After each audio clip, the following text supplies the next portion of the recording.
Hey, thanks for joining me. Very recently, I looked at issue, I don't know, whatever. The last issue I looked at of Cyberforce, and I was talking about how it was kind of, to my mind, like the last issue that I was very much aware of before Cyberforce went into the Devil's Reign crossover, which is a crossover with Marvel Comics.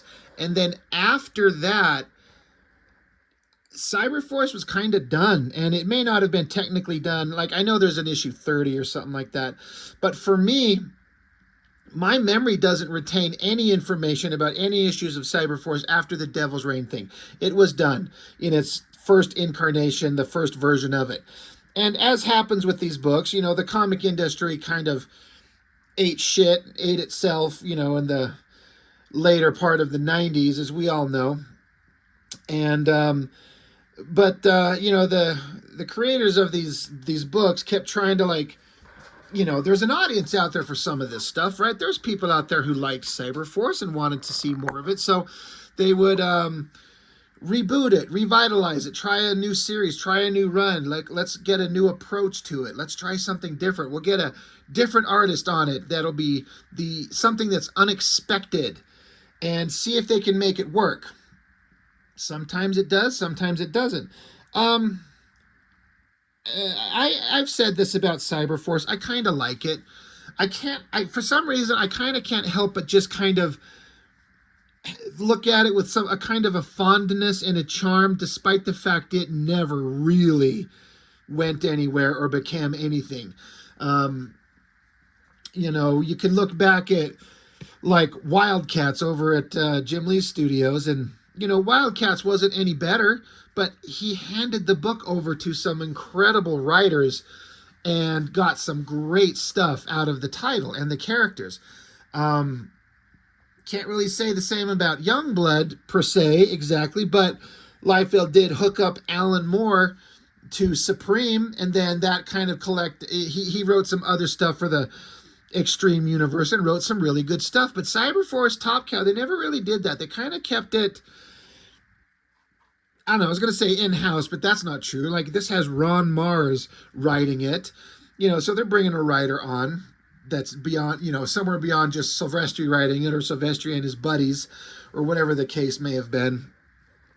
I don't know. I guess the point being is that Cyberforce never took off, but I still have kind of a soft spot for it. I kind of like it, knowing that, one, it was kind of, according to Silvestri, originally kind of a concept that something he was going to make like an X-Men title before he knew about the Image Comics thing coming along. So it's got kind of a Marvel Mutants X-Men vibe to it. They're mutants and they're cybernetically enhanced and blah blah blah. It's kind of fun, but it never really took off. And so this is, to my understanding, the second of at least the three that I'm aware of off the top of my head of well, not, I was going to say the three reboots. There's just the original run, and this is the first attempt at a reboot, and then I know of at least another one. And I don't think they ever worked. They never really took off. And I was doing a live stream tonight, and I was talking with some of the fellas, and I was kind of showing them this and saying, oh, this is probably what I'm going to review for the next day. And I was saying, like, Liefeld's taken Youngblood and brought it back and revitalized it, whether or not you like it, or his art, or anything in it. You can't deny that it's been a sales success. I was like, could Silvestri do that to Cyberforce? I kind of don't think so. I don't think there's an audience for Cyberforce. For some reason, well, it's not some reason. I was going to say, for some reason, there's an audience for Youngblood, but I get why that exists. There's a bunch of us kids at that time in the 90s, and Liefeld was the thing, and Image Comics was the thing, and Youngblood was the thing. And so all our childhood nostalgia of seeing this same title by the same artist on the same characters, it's exciting, and people pick it up, even if it's fucking garbage. Cyberforce, could it work? Only if Silvestri drew it. I gotta be honest. I don't think there's any other way a modern day, like today, 2026, we're 2 days into it as of this recording. The only way that Cyberforce would work is if Silvestri did it. I don't think he can hand this over to another writer or an artist and have them spin it into something that would be interesting, unless you got like absolute top tier talent, and I don't know who that could be. I just don't think there's an audience for it. You know, Silvestri has brought back Witchblade and he's just started The Darkness, and those are his big titles. If you're going to look at the whole Top Cow catalog and want to bring back a reboot of the characters, Witchblade and Darkness are the ones to do. Cyberforce is maybe mid-tier. I don't know. I would like to do it. Put me in, coach. It's all psychological. I know there's a lot riding on it, but I can do it. Come on. Let me do Cyberforce reboot, and then I could go and do it and make it fail, and then I could eat shit. But it's I like the characters, but there's just, I don't know. I don't know what it would take to get it to work. So this revamp, redo, restart, this is 2006. Yeah. It's drawn by Pat Lee, and I am not a fan. I'm not a hater or anything like that, but Pat Lee's work never really connected with me, and I don't think it works here at all. There's some stuff he can do, but then the stuff that I think he can do well, I'm actually not sure if it's him doing it. We'll talk about it. But his art style is such a drastic departure. Like, you get Cyberforce #1. You got David Finch on the cover. Now, this is the guy who took over after Silvestri left and drew the book for a long time and was kind of the defining artist of it for a long stretch. So if you get Finch art here, and then you get Pat Lee art on the inside. Now, to be fair, this could be one of multiple variant covers. This is the only one that I've got. So maybe there's a version that Pat Lee drew and they just brought back. I mean, I get it's Cyberforce, so you bring back Finch to do a variant cover. Then Silvestri probably. I don't know. I don't know if this is the only cover they put out. I kind of doubt it. But looking at classic, old school David Finch Cyberforce, pretty awesome. And then what you get inside, I'm not going to say it's bad. It's not bad, but boy, does it, one, it doesn't, I'm not a huge fan. Two, I don't think it fits with the team. Though, I mean, Pat Lee, he's a guy who draws to make his artwork. It looks like kind of like screenshots from an anime. And that's an idea that works. He went off to go do Dark Minds and Warlands, and his art worked better in those things. But this, it just, to me, it doesn't work. But so it has Pat Lee on pencils, and then it has background design assists. Alex Milne? I don't know if I'm saying his name right. Oh yeah, there's your covers. One by Pat Lee, one by Silvestri, one by Finch. So I get it.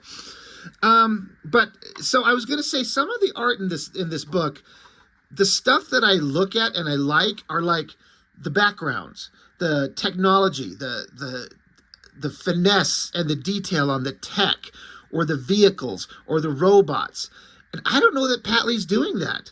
I don't know that he can. Or I understand that some artists will like, I'll draw the cool figures. I'm the name, I'm the draw. So I'll draw the cool figures and stuff. And they get a secondary artist to do the backgrounds. And if that's the way to get the book done and the art looks good, then whatever, who cares, right? But I'm not digging the main figures of any of the stuff that we get into the book. But the tech and the background stuff looks really good. So is that Pat Lee or is it the background design assists? I don't know. This is set sometime after the regular run of Cyberforce ended. I did reviews a little while ago. I did find there was like a one-off book that Silvestri drew that looked really amazing. That was like the bridge between the original series and this series, where Ripclaw goes off to the Arctic and he dies. In theory, I think it looks like he got stabbed or killed or something. I can't remember. It's been a minute since I've reviewed the book. But basically, like, he dies, and I think Velocity thinks he's dead. But then by the end of the book, when Ripclaw's body is alone in the ice or wherever, he comes back to life. And he's still alive. And that's where this is picking up eventually. We're going to get there. But so I don't know, it's fucking Cybertron out in space and people on a space station. And alien ships show up and start attacking.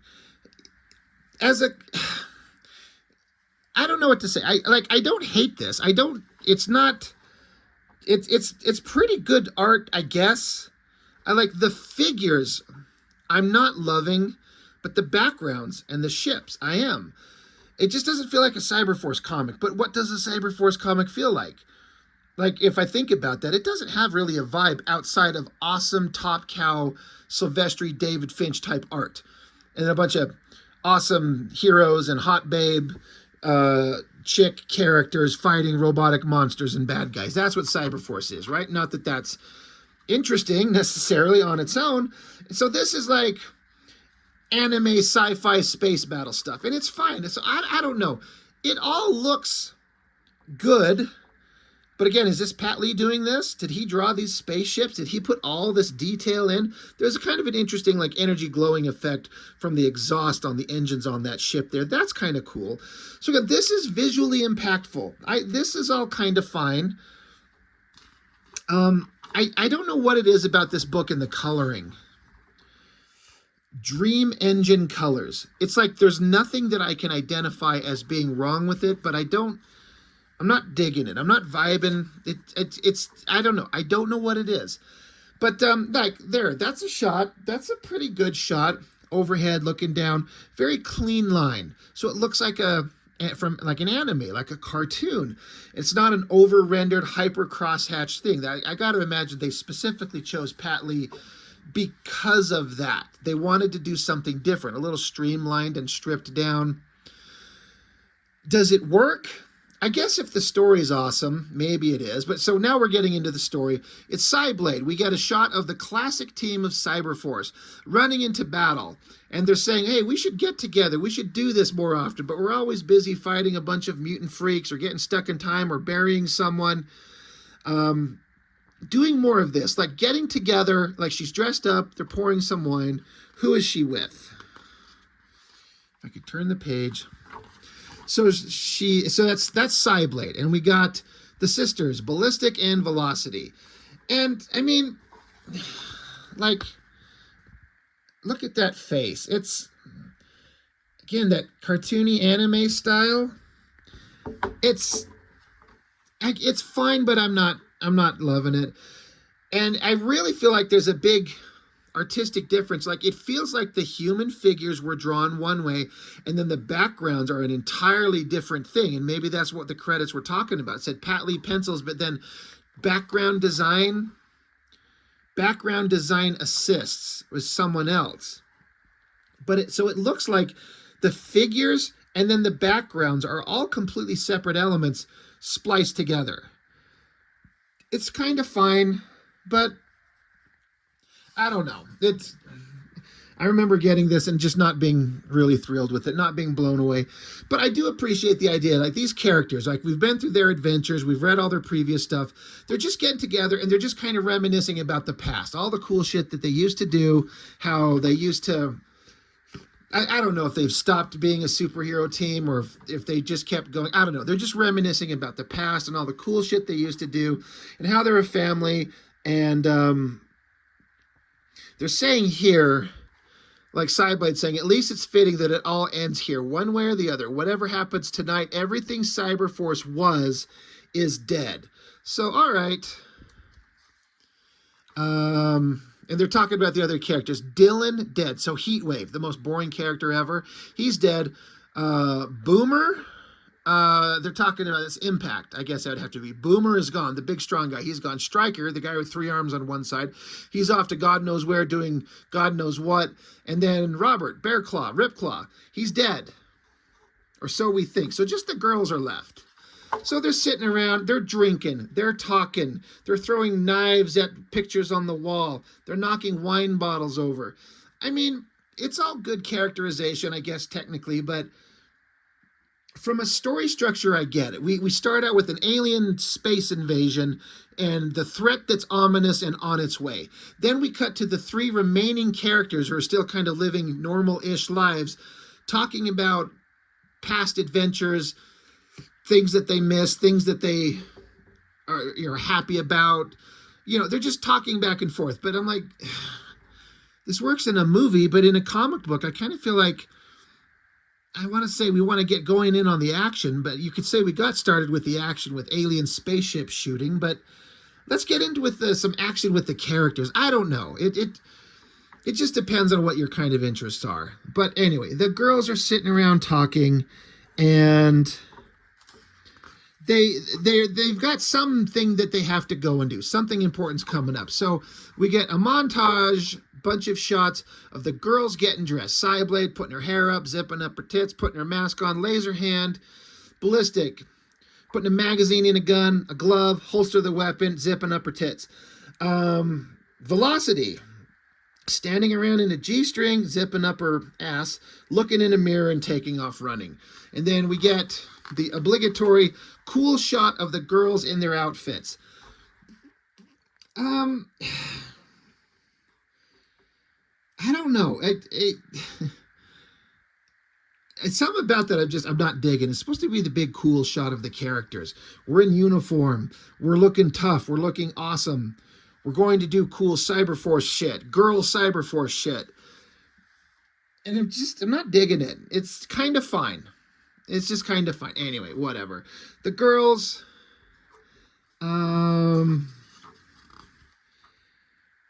yeah, they're after somebody. And I feel like, yeah, she's saying here, Robert died in the Arctic, meaning Robert Bearclaw, Ripclaw. You buried him. Whatever walks through that door, it's not Robert Bearclaw. It's not him. Get your mind around that, and this will be a lot easier. So I guess they know that Ripclaw's on his way. But they're like, it's not him. He's dead. Just remember that. So they're standing in the dark. They start shooting through the walls. And now you get the shot of Ripclaw. Is he bursting up through the floor? I'm going to bring it up close if you can see. The only thing that's in focus in this image is Ripclaw's face. Everything else around it has been giving this intentional blurring effect. I get the point. They're trying to make it cinematic and like a lot of motion. He's moving so fast, you see it only as a blur, but we're going to focus on his face. I get the idea, but cinematic and like cartoon anime type movement and motion just doesn't translate into comic books. They're two different things. Do the stuff that works in comics and do that well. Stop trying to put in this bullshit digital effect stuff. I don't like that at all. And it's kind of an okay shot of Ripclaw showing up. It's fine, I guess. It's fine. But yeah, so now the girls are there. They start unloading at him. So now we get our fight scenes. Of course, Ripclaw's ripping their guns up. He's dangerous. Cyblade? I thought she was doing a Psylocke thing with her psychic knife, the focus totality of her telepathic powers right into his head, but maybe she's just stabbing him with a laser in the back. But of course, it doesn't affect Ripclaw for very long. He grabs her, throws her aside. So yeah, they just keep fighting, shooting, jumping, fighting, shooting, punching. It's kind of boring. I gotta be awesome. This is the action scene. I don't think Pat Lee's got the chops to do this the best possible way. Again, I don't know. Maybe you're a fan of him and you really dig his stuff and you dig it. This is just personal preference, but this is kind of boring. This is all boring. Where's Silvestri? Where's Finch? But still fighting Ripclaw. His claws could grow to super huge size, which that's not necessarily a new thing. Another thing that Pat Lee does with his Ripclaw, his rendition version of Ripclaw, it's one thing to make his claws kind of like liquid metal. They can change shape and grow longer or shorter, but he makes those things grow like the entire hand, grow ridiculously huge, like stupidly huge. I don't think that's an interesting artistic choice at all. These giant hands. It's one thing, again, to have the blades extend or change shape, but the hands are just massive. So he's chasing Velocity down, and I thought this was kind of an interesting thing. She stabs him in the chest with like a broken bottle, So the bottle's sticking out. So he tackles her to the ground and he starts talking some creepy stuff to her and starts cutting her outfit off of her. Like he's going to do some inappropriate shit. He starts cutting the outfit right down to her girl bits. He's laughing and giggling and thinking it's awesome and she can't get away. But then suddenly from behind Ripclaw, a bunch of blades stick through his chest. Boom, boom, boom, boom, boom, boom. And he stands up, wide-eyed, Ripclaw does, and he falls to the ground, and a voice behind Ripclaw says Karen, which is Velocity's real name, and it's Ripclaw. Ripclaw killed Ripclaw. So one of them's a doppelganger, presumably the one who was going to force himself on Velocity. I mean, we hope, right? But they said that he was dead, and they knew that this one was some kind of fake version. They kind of mentioned that earlier. So, real Ripclaw. He's alive, he's back? Sure. Why not? Just all 2006 era Top Cow stuff. So that's issue 1. What goes on in issue 2? Well, at least we get a pretty awesome Silvestri cover. I get making his claws grow, but I don't like that. It's weird looking. This is issue 2, right? Yeah, these are super not interesting. As far as the opening splash page, a guy in a spacesuit, I guess, that's well drawn. Lots of technological detail. Pat Lee pencils, background assists. Jesus, I can't speak. Background assists. Same guy. So, does Pat Lee draw these awesome spaceships? Or is that his background guy? Or does his background guy just do the coloring on the planet? The ships look good. So again, if Pat Lee can draw these, I like the tech. That all looks good. This is impressive imagery. That shot down there, that looks really good. So we're getting back to the alien creatures that are on their way to Earth that Cyberforce is eventually going to have to deal with. The astronauts in space, they're not surviving. Aliens dispersed smaller vehicles, I guess, to come down to the planet. Back to Cyberforce. We get a creepy looking shot of fake dead Ripclaw lying on the ground. This panel right here is all fucked up. Like, it's supposed to be an overhead shot looking down. So there's Velocity. There's presumably real Ripclaw, and this is the body of dead fake Ripclaw. But dead fake Ripclaw is fucking huge. Look how big he is compared to this version. That figure should be smaller than that figure because he's standing and coming towards the camera. This body should be on the ground and smaller. So when I first saw it, I thought he was like floating through the air or something. I don't get it. And then, of course, Velocity, who just basically got assaulted by her mentor, best friend, older guy with their tits still basically hanging out because her outfit got cut off of her. She's like, is that really you? I buried you. I saw you die. And he's like, yeah, you did, but I'm alive. And that thing over there on the floor, that's not me. And then the thing on the floor, while they're talking like a bunch of dummies, they fail to notice the guy on the floor, the fake Ripclaw. He wakes up, and while they're hugging and having a cute moment, fake Ripclaw wraps his tendrils around real Ripclaw's head. You think if he's going to kill him, he'd just stab him to death. But no, grab him by the throat and choke him out, sure. And so now fake Ripclaw, yeah, he's grown to be a giant creature. But I don't think that was implied as what was going on in the shot where he's lying on the ground and the scaling is all completely fucked up. But now he's a giant monster. There's a hole through him. So that's kind of creepy. Throws real Ripclaw around. Velocity, who's supposed to be 16 years old. Her tits are still practically hanging out. Fake Ripclaw's throwing his blades around her. So now he's focused on her. And so he's saying creepy shit. He's like, you didn't want to run away. We didn't finish what we started. We were such good friends and on the way to being so much more. But we never got that close. Why is that? And she says, that wasn't you. You're just some... And while she stops, and suddenly, I guess his head gets chopped off. So for the third time, one character stops paying attention to the character he put down and then gets attacked from behind. Like it happened at the end of the last issue, and then it happened here, and then it happens here. Like, can we stop replaying the same fucking beat? Dummy's looking at girl. Dummy stops paying attention to other guy stabs guy paying attention to girl. Happens 3 times. Literally cut his head off. It's like, hey, we got to get out of here or something. We got to run. That's kind of an okay shot of Ripclaw's face and the shadows and the glowing eyes. But yeah, he's like, this fake Ripclaw, he's going to kill us. This is not good. We got to get out of here. So fake Ripclaw turns into some giant anime monster slug. I don't know what the fuck. Which is fine. I kind of actually appreciate, I mean, I don't know what it is, but I appreciate that it's not some tech monster, which Cyberforce has been always about the technology and cybernetic enhancements. And this is, I don't know what it is, but it looks like some weird, gross, organic thing. That's at least kind of interesting. And it's a massive shapeshifter that can do mass shifts, size compression, grow to be this giant thing. So that's an appropriately creepy thing. It says to Ripclaw, aren't you supposed to be dead? Let's see if we can do that. Let's see if we can do something about that. Ripclaw's like, say no more. Let's go. Meanwhile, Ballistic and Cyblade, their dumbasses are knocked out up against the wall, and so Velocity has to come wake them up. Her tits are still hanging out. Jesus Christ. And so... Wait, what the fuck?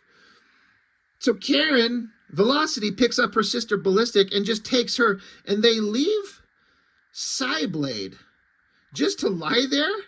Oh, no, okay, duh, I get it. Velocity helps out Ballistic, and then she's gone, and then she comes running back and gets her. She picks them up one at a time. All right, for a minute, I thought they just left her there. I'm like, brutal. Come on, guys. Anyway, back to Ripclaw and Monster. So fight, stab, super stab right through his chest. Holy crap. Cutting each other's limbs off. That's awesome. And more fighting. I just gotta say, I don't think Pat Lee's the best at drawing superhero action shit, at least at this point. It's just kind of okay. I'm not super, into it. I'm actually kind of... The more I kind of stare at it and look at it and go over the story, the basic concept, I'm like, okay, I'm kind of okay with the story so far, but artistically, Pat Lee's not, I don't think this book was made for him. This isn't the best use of his abilities. Yeah, they keep fighting, and the house blows up. The girls are outside, the house blows up. Oh God, is Ripclaw dead again? Is this the end of the book? No. Oh, shit. Oh, my God. So Ripclaw comes walking out. He says, sorry about the house. Yeah, okay. So Ballistic puts the gun to Ripclaw's head. She's like, I don't know if this is you, if you're the real one. And even if you are, we thought you were dead anyway. How'd you come back from the dead? This god-awful panel. They took this small panel right here and just zoomed in on it a little bit and gave her a glowing eye. I'm sorry, but that line work, that drawing, to me, is ugly as shit. I know they're trying to do a heavily shadowed, tough girl shot. I get it. And I also kind of appreciate the idea that not every female character in comics has to be a supermodel, super hot babe. Perfectly, flawlessly attractive. Doesn't have to be that way. But fuck it, this is Cyberforce. These are Sylvester characters. Every girl is the most hot, fuckable girl you've ever seen in your life. And they make her some kind of ugly creature. Anyway, who cares? These books are not interesting. They go back to where, reminiscing about how Ripclaw died and Velocity thought she was dead and she left, but he come back to life. He's like, I'm alive. Something's coming. Something terrible's coming. He says, our very existence. Yeah, okay. He's talking about the aliens that their cybernetic components are derived from. He says, the aliens who built the ship, the aliens whose DNA we basically stole, have ascended to the pinnacle of their evolution. They might as well be gods, and our very existence is offensive to them. In their eyes, we're perversions, mongrels that should never have come into being, and they're not happy about us. And they're coming here to take care of the problem personally. So Ron Mars has constructed a story that at least has an interesting premise. Like the original Cyberforce concept they eventually revealed was like alien technology that was found in the Arctic by some bad guy, I forget his name, Zadrock, I think it was. And then he takes that technology and over a course of a century creates a bunch of cybernetic human hybrids. That is where Cyberforce is derived from. And so now the story is the aliens whose technology this is derived from, they are like super perfectionists, and people who steal their technology are like abominations to them, and they're on their way to Earth to wipe them out. So that's actually not a bad idea. Like, at least it's a direction for the characters, and like it ties directly in with the characters' existence and who they are and why they exist. And it's a threat to them personally. So, okay, you kind of got me a little bit. Again, pencils, Pat Lee, background assist, same guy. God, I guess those are supposed to be F-18s, but it's a little rough. I guess he could have been photo tracing him, which I kind of wish he would have done. Anyway, jets flying through the sky. And they're tracking something.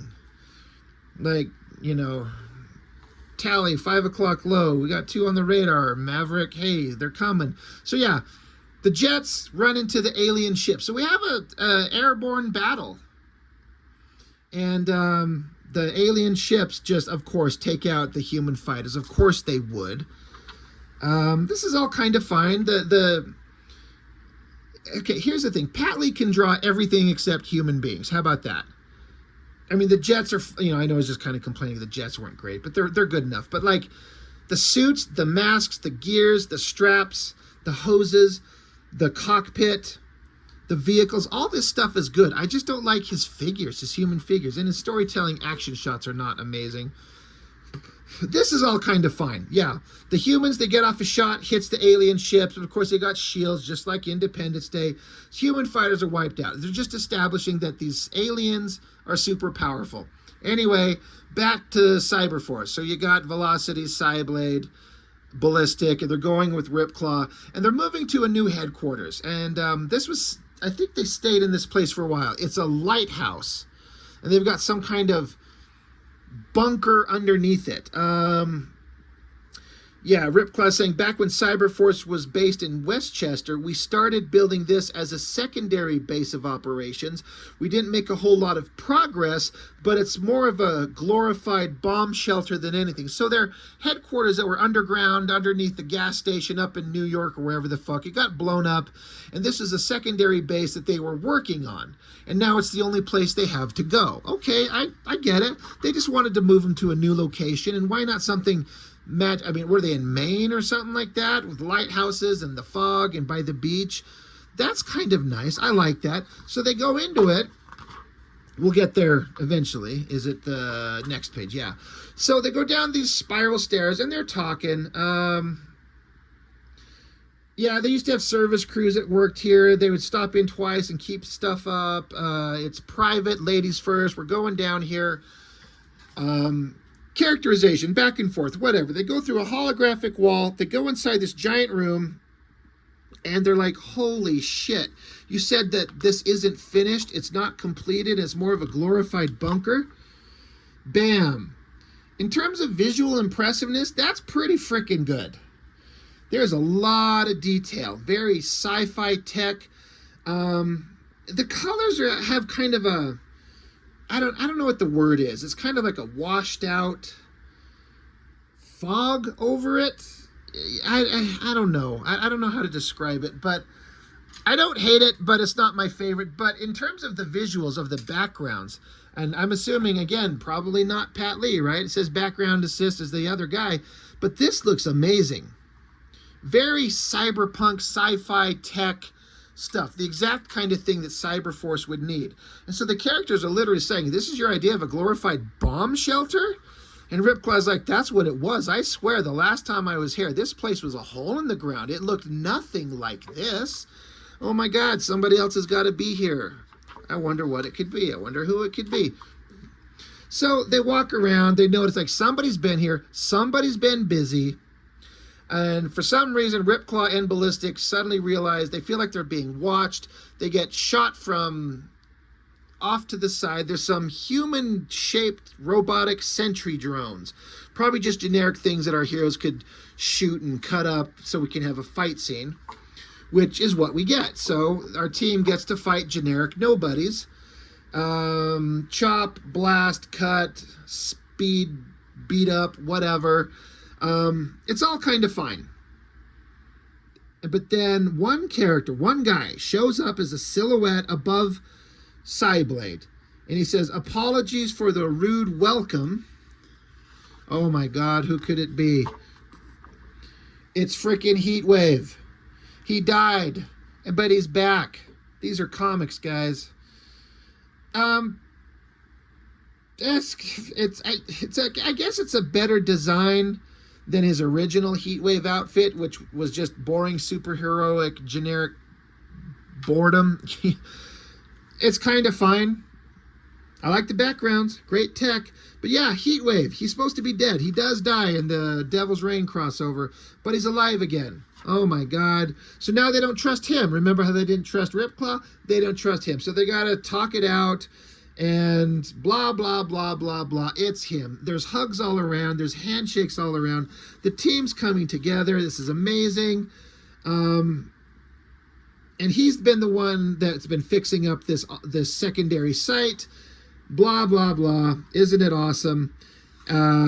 Hey, by the way, guys, come down this hallway. I've got something else that's awesome to show you. Look, I've got a new fucking X-Jet. Look at that. Isn't that amazing? I was talking on the live stream. I was showing the guys that were watching my live stream just tonight before I started recording this video. I was showing them what I was going to be talking about. And I was telling them, I said, you know, if I was an artist that was like to follow up this book, and this was the jet that I was given and told to draw multiple times, I would be pissed as shit. This is so over-designed. I'll say, yes, I think it looks awesome, but holy shit, what a pain in the ass to draw, especially if you're not somebody who draws vehicles very well. Pat Lee, if this is him, he can draw tech. This all looks pretty awesome. It's so over-designed, and I like that it looks huge as shit. Like, here's the figures down here. Excuse me. Yeah, these figures, little tiny guys. So this is a massive vehicle, a huge vehicle. And like the tips of the wings are like splayed out 3 different times. There's giant glowing warp engines, freaking giant Gatling guns. It's a huge plane, and the size is fine. The design, you know, I'm a little bit of a guy that kind of likes airplanes and jets and stuff like that. And I'm like, this thing would never fly. This is not aerodynamic at all, but it's fucking awesome looking. But boy, I would be pissed if I had to draw this. Anyway, they're like, holy shit, this is awesome. Good job. Good job. He says, I extrapolated the new design from the original specs of the original jump jet. Everyone grab a seat. We're going to be Cyberforce again. We're going to jump in a jet. We're going to go fight bad guys. So a pretty awesome shot of them inside the cockpit. Holy shit, look at the design of this jet. Shoot me. That is so over-designed. Again, I agree. It looks awesome. There's another shot of it flying towards us. That thing would never fly through the air. Look at that. It's ridiculous looking, but I love it. They're like, oh my God, it's just like old times. We're an awesome team. We're a team of mutants in a jet flying to fight bad guys. We're not the X-Men. And then, oh shit, there's another awesome shot of the jet being chased by the alien creatures that are chasing them. And then more ads for current Top Cow stuff and Robot Chicken and Mazda RX-8s and guitars and cows and shit. Well, that's issue 3. What happens in issue 4? I don't know. I don't have it. I have issue 5, though. And apparently somewhere along the way, they, well, we'll get to it.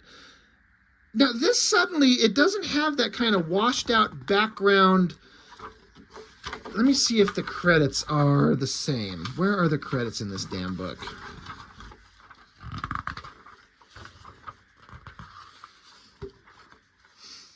So, pencils, Pat Lee. Inks, Rob Hunter, Rick Balsadua, Sal Regla. And no background assist. So, I'm suddenly liking this one a little bit better because... Let me grab issue 1 again. Like I was saying, the backgrounds in these have this like digital painted kind of... It doesn't look like it's the same artist, and I don't think it is. It's Pat Lee does this, another guy does this, and it just kind of looks different. This stuff looks like it's penciled and inked all by like traditional methods. It doesn't have that same kind of washed out colored background. This looks much better. So I guess this is the Cyberforce headquarters, the lighthouse. God, these soldiers and the gear on them, that looks pretty dang awesome. I don't know what that is. I don't know what we're looking at.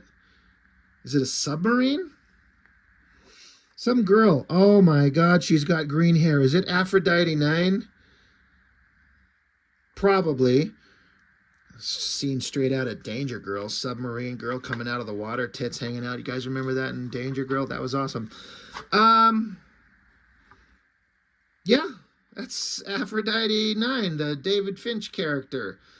That's kind of an awesome shot. But again, do you see an artistic difference? Like this is, looks like Pat Lee is finally penciling it fully, and they got some good inkers on it, and it's doing kind of standard traditional penciler and inker art. And I like it better. I'm still not my favorite figure artist, but that's a good angle. The tech is always good. Oh my God, they found Impact. In issue 4, I guess they went and found the strong guy. Got to have the strong guy so he can stand there and do nothing and punch something later on. And what a giant cockpit, too. Look at the size of that thing. It's an interesting design. Anyway, did they fly up into space? I think that's what they did. Yeah, I think the team is up in space because, again, we missed issue 4. We're up into space, so they're going to find the alien creatures that are coming to destroy Earth. So they're getting out. There's Impact. He's huge, got a tiny little head. He's there to smash shit. That's a lot of detail in that background. Holy God. I wonder whoever inked that, if he just...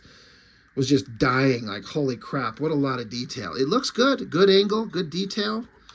But yeah, so we missed an issue, but Cyberforce, they're going to fight the alien creatures and stop them. So, all right, let's walk through the alien base. Let's talk. Let's have one of the world's most boring splash pages of the team charging into action. And for some reason, at a glance, I kind of thought this ad for Freshman 2 was the same image. Like, these guys are literally charging into these guys. It almost feels like the same shot. I mean, I'm not crazy, right? Like, it only takes you half a second to realize it's not. But when I flipped it, at a glance, I was like, this is all one image. That's kind of a boring splash page. But okay, yay, Cyberforce, they're back together. Let's go through the base. Impact rips open doors. There's some kind of giant central power something. Lots of detail.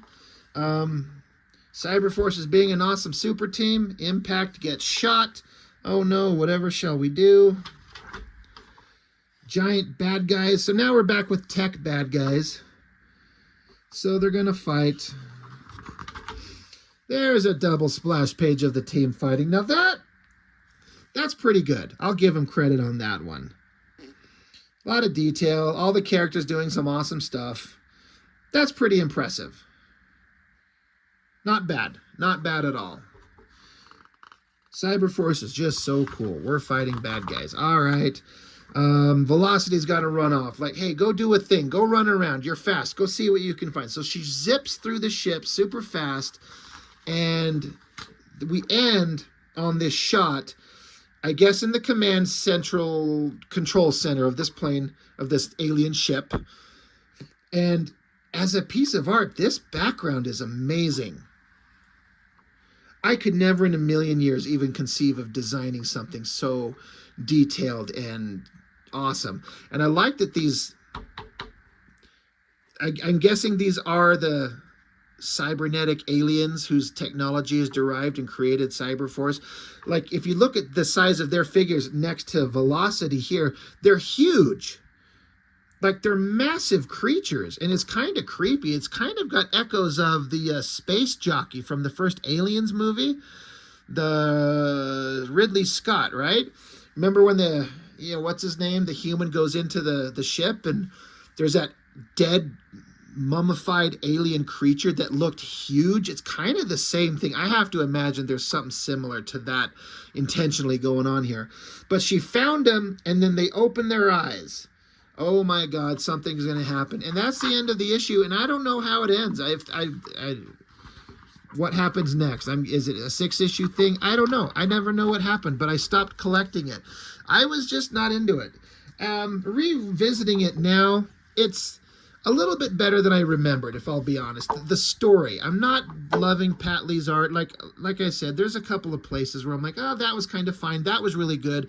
This sucks. That sucks. That sucks. But it's just personal choice. The Pat Lee can draw. Like I said, he went off and did Dark Minds and Warlands, and that was definitely more his thing. That fit him better than Cyberforce. Yeah, I kind of wish that Cyberforce could make a comeback and be popular, but I don't know what you would do. I feel like Ron Mars has crafted a reasonably interesting idea that specifically ties into the characters and their origins. It's not like it's this evil guy wants to take over the planet because he's a bad guy and he wants power, and it's just aliens coming for them. So that's kind of interesting. I'm actually kind of curious to how this ends, but I don't know. I don't have the issues, or if I do have issue 6, I don't know where it's at, and I have no recollection of what happens. But I didn't have any recollection of any of this at all. So I guess ultimately it's it's definitely a worthy effort. I'll put that. I don't think Ron Mars is slumming it by any means. I feel like he's crafting it as interesting a story as he can come up with, and it kind of works. And Pat Lee and background assist guys are doing a lot of work. It just doesn't feel like it just artistically it doesn't feel like Cyberforce. But for me, it may never really fully feel like Cyberforce unless Silvestri's doing it. And it'll be a cold day in hell before he ever draws Cyberforce again on the regular. I don't imagine he'd ever give a shit. Anyway, I don't know. Cyberforce 2006 reboot. Kind of fine. Just kind of middle of the road. So it's fairly typical Cyberforce, if I could be honest. It's not great. It's not horrible. It's right in the middle. And that's what Cyberforce is. But I still like it. I still a little bit of a charm for it for me personally. I would love to do the book. Anyway, that's all I've got. Thank you for watching. I appreciate it. I'll see you next time.